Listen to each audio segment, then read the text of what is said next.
Hello दोस्तों इस video में बात करने वाले हैं कि एक क्वेश्चन के बारे में। ये क्वेश्चन मुझसे आप लोग हमेशा पूछते हैं जब भी मैं किसी पे लेटर पर वीडियो बनाता हूँ। तो वो क्वेश्चन ये है कि जैसे हमने किसी पे लेटर को एक्टिव कर लिया, जैसे अगर पॉपुलर पे लेटर की बात करें तो यहाँ पर पेटीएम का पोस्ट पेड लेटर और फ्री चार्ज का पे लेटर और मोबीक्विक का पे लेटर, लेज़ी पे लेटर, इस तरह की पे लेटर सर्विस आजकल मार्केट में अवेलेबल हैं। तो उसके संबंध में आपने मुझसे कई बार क्वेश्चन किया है कि हमने अगर इन पे लेटर्स को एक्टिव कर लिया और एक्टिव करने के बाद हम इसको यूज़ नहीं करते हैं तो क्या इसका कोई नुकसान हमें देखने को मिलता है। देखिए, किसी भी पे लेटर में कोई जॉइनिंग और एनुअल फ़ीस नहीं होती है क्योंकि ये क्रेडिट कार्ड नहीं है।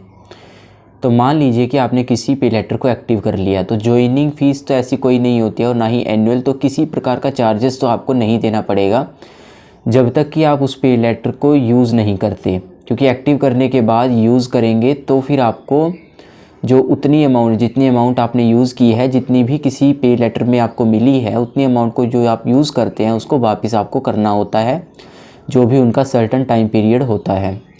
अगर वो आप टाइम से पे नहीं करते हैं तो ज़रूर आपको कुछ पेनल्टी, कुछ चार्जेस देने पड़ते हैं, लेकिन अगर उसको टाइम पे कर देते हैं तो कोई चार्ज नहीं देना पड़ता है। अगर आप यूज़ ही नहीं करते हैं तो फिर आपको कोई चार्ज नहीं देना पड़ता है। तो इस तरह से आपको किसी भी प्रकार का कोई चार्जेस नहीं देना पड़ता है अगर आप किसी पे लेटर को एक्टिव कर लेते हैं लेकिन यूज़ नहीं करते हैं।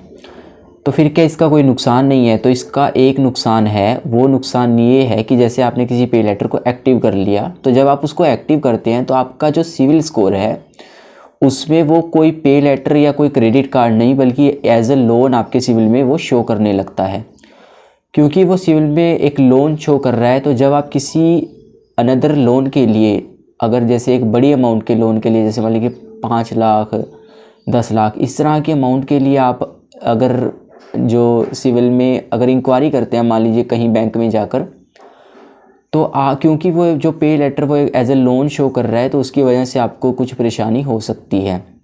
क्योंकि जितने ज़्यादा पे लेटर होंगे वो एज ए लोन अलग अलग ही वो शो करते रहेंगे और शो करने के तहत वो लोन अकाउंट आपके जो सिविल स्कोर है उसमें वो दिखेंगे। तो ज़्यादा जो लोन अकाउंट है वो अगर आपके सिविल में दिख रहे हैं तो ये एक डाउन साइड हो सकती है आपके सिविल के लिए। तो यही नुकसान आपको देखने को मिल सकता है कि फ्यूचर में आप किसी क्रेडिट कार्ड और लोन के लिए जब अप्लाई करोगे तो आपको इस तरह की दिक्कत देखने को मिल सकती है। लेकिन अदरवाइज़ ऐसा कोई जो पे लेटर का कोई चार्जेस है वो आपको देखने को नहीं मिलेगा।